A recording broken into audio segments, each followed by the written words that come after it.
दोस्तों नमस्कार। दोस्तों इजराइल दक्षिण पश्चिम एशिया में स्थित है। यह जानकर आपको आश्चर्य होगा, इजराइल पूरी पृथ्वी पर एकमात्र यहूदी राष्ट्र है। इजराइल दुनिया के सबसे ताकतवर देशों में शुमार है। दोस्तों यहाँ पर हमारे दिल्ली की आधी आबादी बसती है, यानी कि कुल 90 लाख, 1 करोड़ से भी कम। यह जानकर आपको आश्चर्य होगा कि इजराइल की दूसरी सबसे बड़ी आबादी मुस्लिमों की है, वो भी अरबी मुस्लिमों की, यानी 18 लाख मुस्लिम यहाँ बसते हैं, जो कि कुल इजराइल की आबादी के 20% है। अरबी मुस्लिमों की यह बड़ी आबादी यहूदियों की तरह ही वेल मिलिट्री ट्रेंड है। यह लोग इजराइल के प्रति पूर्ण समर्पित भाव रखते हैं। 7 अक्टूबर को हमास ने जब इजराइल पर हमला कर नरसंहार का नंगा नाच शुरू किया, तो इजराइल की यह अरबी मुस्लिम आबादी पूरी तरह एक्टिव हो गई। अरबी मुस्लिमों की इस यूनिट ने हमास को ठीक उसी तरह धोया जिस तरह आम इजरायली सैनिकों ने। इजरायली सैनिक मोहम्मद काबिया ने बताया कि हमास और इस हिजबुल्लाह के आतंकवादी जो रॉकेट इजराइल पर दागते हैं, वह यहूदी और मुसलमान सबको मारता है, वह जात नहीं देखता है।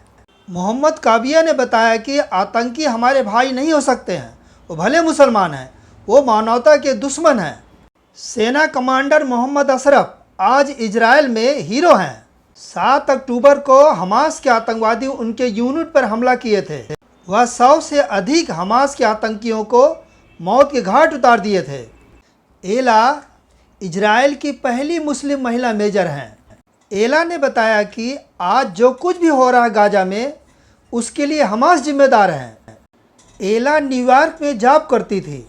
7 अक्टूबर को अपना जॉब छोड़कर एला सीधा अपने आर्मी यूनिट पहुंची, अपने घर भी नहीं गई। एला ने बताया कि इजराइल की मुस्लिम यूनिट गाजा में हमास के सुरंगों में घुसकर उन्हें बर्बाद कर देगी। गाजा में इजराइल का विशाल सुरंग लोक है। गाजा में हमास के सभी सुरंग एक साजिश के तहत बड़े बड़े रिहायशी मकानों, अस्पतालों, मस्जिदों और घनी आबादी के नीचे बनाए गए हैं। यही कारण है इजराइल के फाइटर जेट इन्हें ध्वस्त कर हमास को भागने के लिए मजबूर कर रहे हैं, उन्हें कहीं का नहीं छोड़ रहे हैं। दोस्तों युद्ध इजराइल में और गाजा में हो रहा है, लेकिन दर्द का आलम अलीगढ़ मुस्लिम यूनिवर्सिटी में पसरा हुआ है। कैसा अजीब विडंबना है। जिन लोगों ने नरसंहार किया, मासूम बच्चों को गले काट दिए, बहनों को नंगा करके सड़क पर घुमाया, मारकर उनके डेथ बॉडी के साथ बलात्कार किया, वह भी अल्लाह महान है, अल्लाह अकबर के नारे लगा लगा कर उन्होंने ऐसे हवानियत के काम किए। ऐसे लोगों के समर्थन में हैदराबाद के भाईजान खड़े हैं। अपने गॉड फादर का नाम लेकर अगर कोई व्यक्ति या समूह मासूम बच्चों का गला काट रहा है, स्त्रियों को नंगा कर उनका परेड करा रहा है, उनके डेड बॉडी के साथ रेप कर रहा है, ऐसा करके वह व्यक्ति या समूह विशेष अपने उस गॉड फादर का नाम रोशन कर रहा है या कि बदनाम कर रहा है, या उस सर्वशक्तिमान सत्ता का अपमान कर रहा है।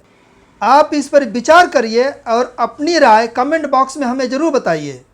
केरल, जिसे स्टेट ऑफ गॉड कहा जाता है, वहाँ धर्म को अफीम मानने वाले वामपंथी बैठे हैं। वहाँ की सरकार हमास की रैली करवा रही है। जिन हिंदुओं का हमास और इजराइल से कुछ लेना देना नहीं है, इस रैली में उन्हें पानी पी पी कर गाली दिया जा रहा है। हिंदुओं को उखाड़ फेंकने की बातें की जा रही हैं। जब किसी रैली का उद्देश्य साफ पाक होता है तो उसे जन समर्थन हासिल होता है। ऐसी रैलियां हमास के समर्थन में है या फिलिस्तीन के, ना कि हिंदू विरोधी एजेंडा चलाकर देश में धार्मिक उन्माद पैदा करने के लिए। आप कमेंट बॉक्स में जरूर बताएं।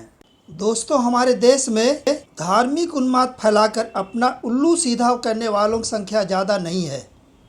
ऐसे लोगों को जनमानस धीरे धीरे पहचानने लगा है। हमारे देश में रुबिया लियाकत, रिजवान भाई, नाजिया खान आदि बहुत सारे ऐसे मुस्लिम भाई हैं, राष्ट्रभक्त और सच्चे दीनी लोग हैं जो 5 वक्त नमाजी हैं और तर्कसंगत बातें करते हैं।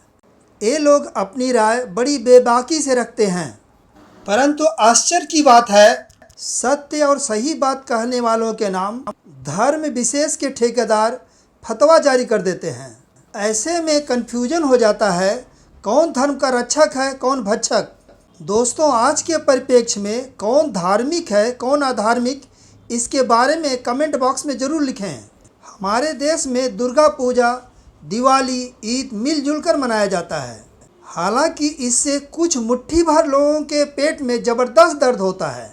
7 अक्टूबर को हमास के आतंकियों ने इजराइल में जो हिंसा और बर्बरता का नंगा नाच खेला, उसके विरुद्ध हमारा देश इजराइल के साथ खड़ा हुआ और आतंकियों के उस पैशाचिक बर्बरता का विरोध किया।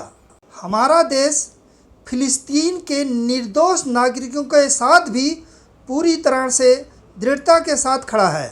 फिलिस्तीन के प्रधानमंत्री से बात कर हमारा देश वहां पर लगातार मानवीय सहायता पहुंचा रहा है। हम अंगारों में पले बढ़े हैं, परंतु किसी को छेड़े नहीं हैं और छेड़ने वालों को छोड़े भी नहीं हैं। हम अपने वसुधैव कुटुंबकम की नीति पर हमेशा कायम रहे हैं, कायम हैं और कायम रहेंगे। दोस्तों, यह वीडियो आपको कैसा लगा कमेंट बॉक्स में ज़रूर बताएं। वीडियो को लाइक और सब्सक्राइब करें। आपके असीम प्यार और सपोर्ट के लिए हृदय से आभार और धन्यवाद।